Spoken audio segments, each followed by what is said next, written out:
एक समय था जब टिकटॉक भारत में सबसे बड़ा शॉर्ट वीडियो प्लेटफॉर्म था। हर शहर हर गांव में लोग इस ऐप पर डांस, कॉमेडी, ड्रामा और ट्रेंडिंग वीडियोस बनाने में मस्त थे। मगर 2020 में अचानक टिकटॉक पर भारत सरकार ने बैन लगा दिया।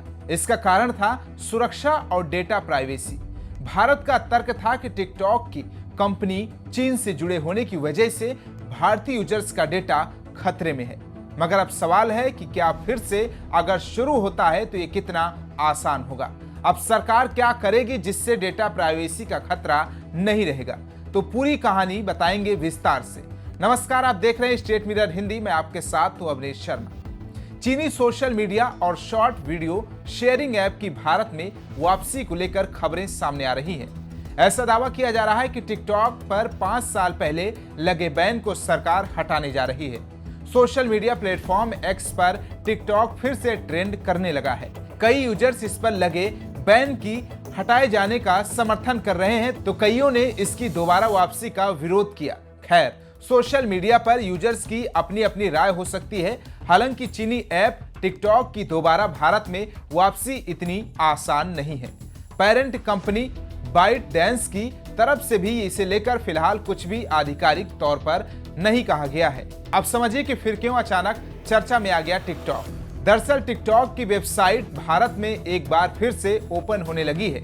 इसे लेकर सोशल मीडिया पर यह अफवाह फैल गई है कि सरकार टिकटॉक पर से बैन हटाने वाले है। हालांकि गूगल प्ले स्टोर और एप्पल स्टोर पर टिकटॉक उपलब्ध नहीं है, जो दिखाता है कि सरकार ने इस पर से बैन नहीं हटाया। टिकटॉक की वेबसाइट आंशिक तौर पर खुलने लगा है, जिससे कंपनी अपने प्लेटफॉर्म को लोगों की क्रिएटिविटी और मनोरंजन का साधन बता रही है।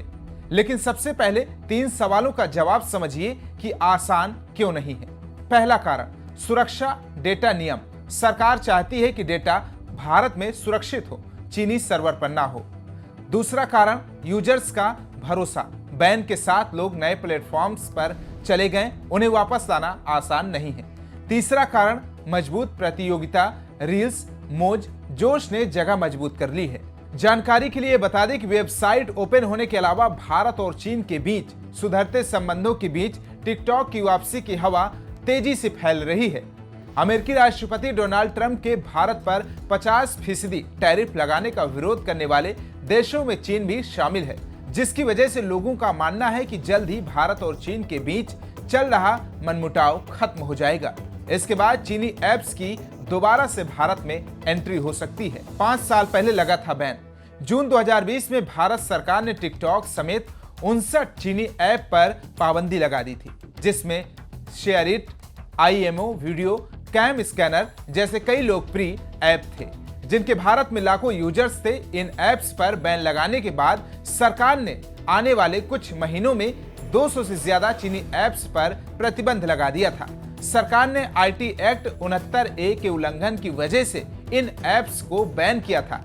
इन ऐप्स का सर्वर चीन में है, जिसे वहां की सरकार कंट्रोल करती है। ऐसे में भारतीय यूजर्स के निजी डेटा और देश की संप्रभुता को लेकर खतरा था। उस समय गलवान घाटी में हुए तनातनी और कोरोना की वजह से देश में चीन के खिलाफ लोगों का गुस्सा चरम पर था। देश की संप्रभुता, अखंडता, रक्षा, सुरक्षा और ध्यान में रखते हुए सरकार ने सैकड़ों चीनी ऐप्स को बैन कर दिया था। हालांकि पिछले 5 सालों में भारत और चीन के बीच संबंध काफी बदल चुके हैं। दोनों देश सीमा विवाद सुलझाने के लिए कई बार सकारात्मक बातचीत कर चुके हैं। ऐसे में दोनों देशों के बीच नरमी आई है, लेकिन इसके बावजूद चीनी ऐप्स से प्रतिबंध हटाना काफी मुश्किल है। टिकटॉक की भारत में वापसी क्यों है मुश्किल? बैन से पहले टिकटॉक भारत में सबसे ज्यादा लोकप्रिय ऐप्स में से एक था।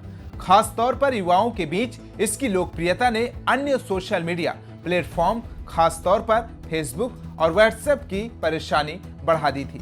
टिकटॉक पर उस समय 20 करोड़ से ज्यादा एक्टिव यूजर्स थे और ये भारत में सबसे ज्यादा डाउनलोड किए जाने वाले ऐप्स में शामिल था। हालांकि अब परिस्थिति बदल चुकी है। टिकटॉक बैन होने के बाद इंस्टाग्राम ने उसकी जगह ले ली है। इंस्टाग्राम के अलावा कई और स्टार्टअप कंपनियों ने इसकी जगह लेने की कोशिश की थी, जिनमें मौज, चिंगारी आदि शामिल है। टिकटॉक को भारत में वापसी के लिए यहां के नियमों के मुताबिक यूजर्स का डेटा लोकली स्टोर करना होगा। इसका कंट्रोल किसी अन्य देश में नहीं रखना होगा। टिकटॉक की पेरेंट कंपनी बाइट डांस का हेडक्वार्टर यानी चीन की राजधानी बीजिंग में है। कंपनी का चीनी सरकार के साथ एक स्ट्रेटेजिक साझेदारी भी है। तो सवाल यह है कि क्या टिकटॉक सच में भारत में लौट पाएगा या ये सिर्फ अफवाहों का खेल बनकर रह जाएगा। देश की सुरक्षा और यूजर्स का भरोसा दोनों को संतुलित करना कंपनी के लिए कितनी चुनौती साबित होगी, यही देखना बाकी है। तो कैसा लगा हमारे वीडियो, कमेंट बॉक्स में फीडबैक जरूर दीजिए। बाकी तमाम देश और दुनिया की खबरों को देखने के लिए देखते रहिए स्टेट मिरर हिंदी।